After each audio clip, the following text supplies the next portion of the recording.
following program is brought to you by Cloudcast Media, a podcast leader in developing shows to elevate local brands, local stories, and local storytellers. Cloudcast, bringing ears and minds home. The San Diego Union Tribune and Retirement Strategies Group present the Union Tribune Community Spotlight Show with your host, Drew Schlossberg.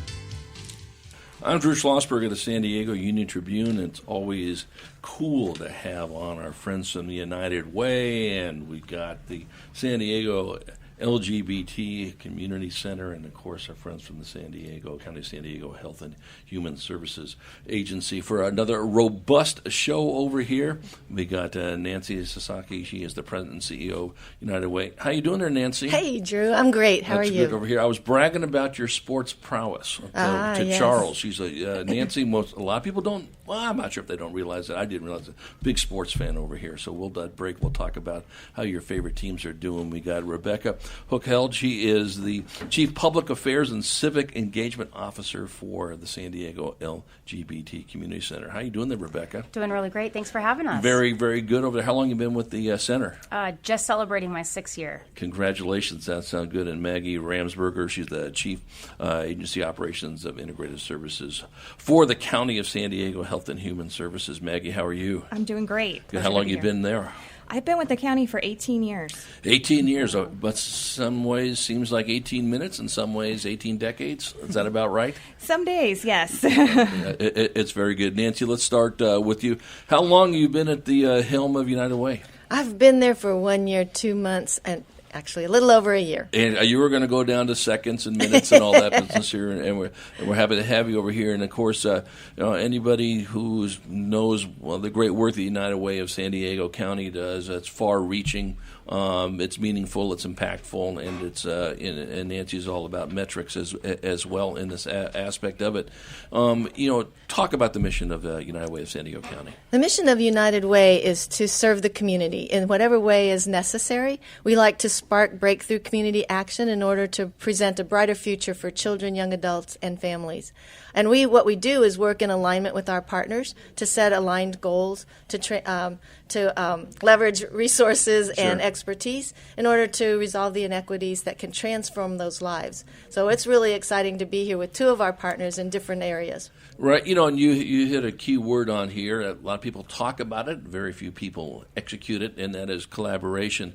And we know sometimes that's not easy. You got to have somebody rowing in the same direction and understanding that not everything is going to go hunky-dory in that aspect. But when you find the right partners, as you're talking about right here, it's amazing how 1 + 1 = 10, or in this case, 3 + 3 = 15, and all that aspect of it.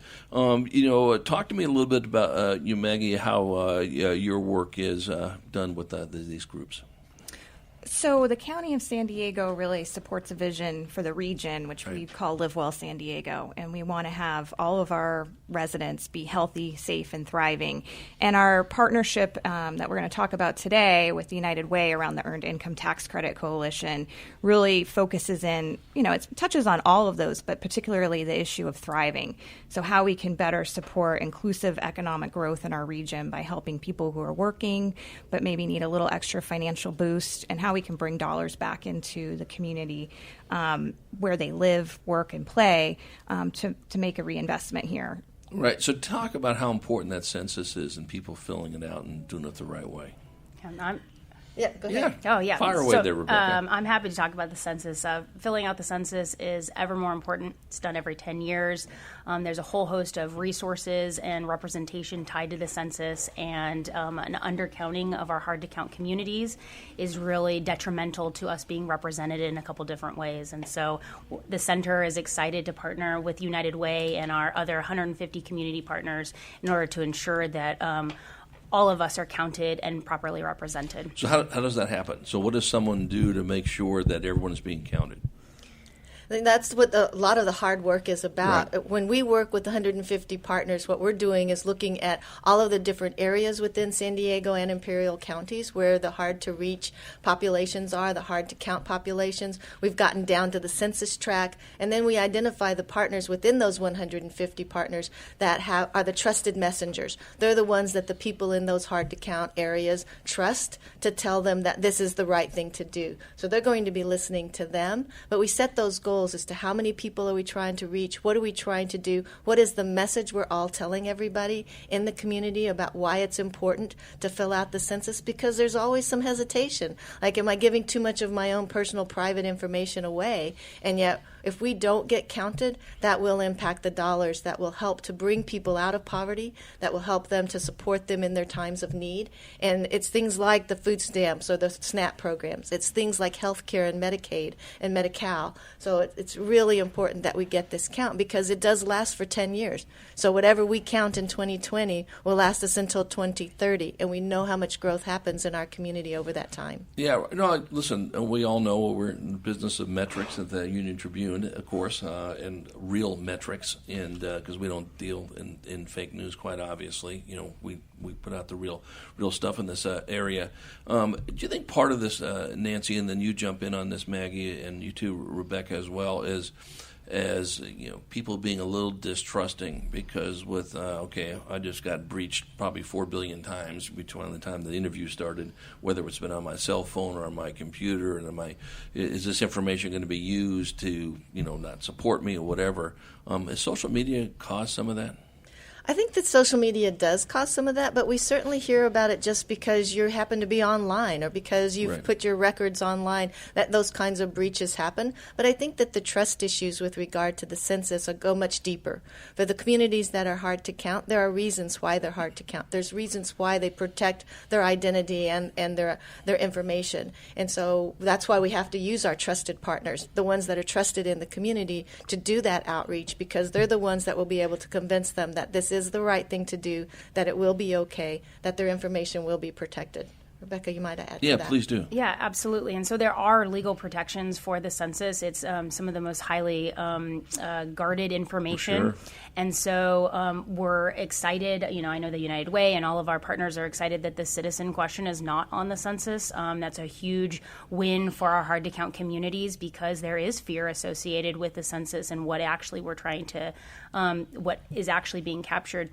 For the LGBT community, there's not an LGBT question. Your sexual orientation or gender identity is deliberately being left off of the census. And so it's ever more important that the lesbian, gay, bisexual, transgender, non-binary, and queer community participate in the census because we are already being underrepresented and we have to participate so that then the center and our partners in our advocacy can ensure that in 2030 that the sexual orientation and gender identity is included. Right. No, I think that makes all the sense in the world. We're chatting with Rebekah Hookelt. She is the Chief Public Affairs and Civic Engagement Officer for the San Diego LGBT Community Center, joined by Maggie Ramsberger, Chief Agency Operations and Integrative Services Division for Health and Human Services for the county, and Nancy Sasaki, President and CEO of United Way of San Diego County. So in your world, Maggie, obviously you play a big part of touching so many lives here in San Diego County. We know it's critical to do this because unlike when we do the homeless count that one time in January, we always know Father Deacon Jim's always on the show talking about okay, you did this one thing here. You really think there's only 8,100 of us running around? Okay, I get this, but that's at least every year they can make up on it. You guys have every 10 years. How do you just get that word out better? Do you do it through all your media sources at the county? I just reiterate what Nancy mentioned earlier is the importance of working through all of our regional partners. And I think as a public agency, we recognize the importance of having trusted messengers in the community who have the authenticity and respect of their peers and their neighbors. And so working through those other organizations are important. But of course, the county also is a partner in that. And so we want to make sure that people are aware that the census is coming up, how they participate, and the importance of that to all of us in the entire region. Right. Is there sort of I always love these when they have activities and FAQs, debunking myths about filling the topic, whatever the myth is. You got your name and you can say goodbye to Social Security because we're going to steal everything you have over there. Is there a place where people can say, here's how this is protected? No, you're not going to be losing your identity if we do this.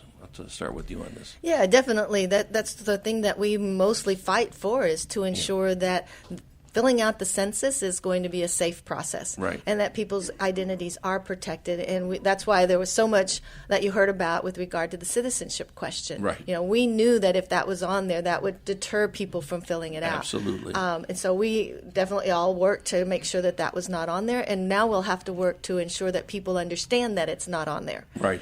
Because as the people that are going out and encouraging people to fill this out and doing the education and outreach, we can't tell them not to fill it out. We can't tell them not to answer a particular question. So we have to encourage them to the best of our ability to fill that out and understand the reasons why it's so important to our community, to our economy, and to them as individuals. Yeah, and once you spend, we got about a minute before we go to break on this, Nancy, and we'll talk to Maggie and Rebekah about this too when we come back. Why is it so important to fill out this census accurately? And it ties to money, correct? It absolutely ties to money. There's $900 billion that the federal government distributes to the states, to the counties, to local households. That is all based on what that count is in the census. That's why whatever we get in 2020 will determine our funding allocations for 10 more years. And that's a lot of money that is necessary for our community to support people that are in need, support people that have a time of crisis, that they have access to the health care that they need, that they have access to the food that they need when they're hungry. And that's all federal dollars that are coming into our community. Yeah, and we're going to hit on that when we come back from break as well. Also want to talk about, is there a need to have census workers going out there and gathering the census? If you have questions about what am I filling out, is there a number to call to make sure that, I need to fill it out this way?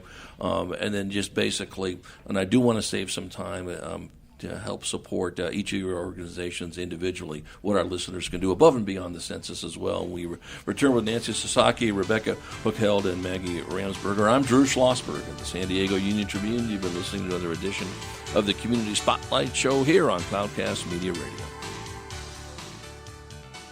Cloudcast 180. Powerful people, powerful stories, 180 seconds. Welcome to Cloudcast 180. We're here live with Karen Terra, and we've got 3 minutes. Karen, welcome to Cloudcast 180, CEO of Emilio Norris Foundation. Karen, let's get right into it. Can you tell our audience all about the Norris family and how E&F started? Well, it started with a little boy, Emilio Norris, who was diagnosed with cancer at the age of 3 and sadly passed away shortly before his 6th birthday.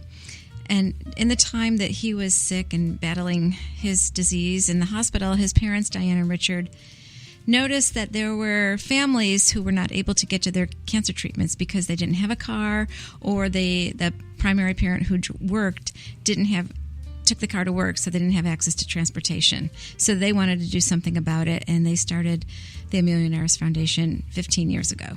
So after 15 years, they turned this tremendous loss into a tremendous amount of love for young people here in San Diego suffering from cancer. So just out of curiosity, how many kids actually miss their cancer treatments due to transportation issues?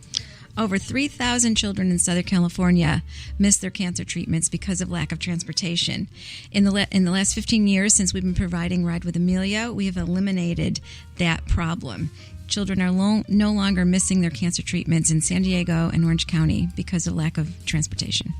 You've eliminated the problem. That's the goal of every nonprofit organization. That's incredible. Yes, we serve every child who needs a ride to their cancer treatment. We serve them. We are able to say with confidence that there is no child in San Diego County who is missing his cancer treatment.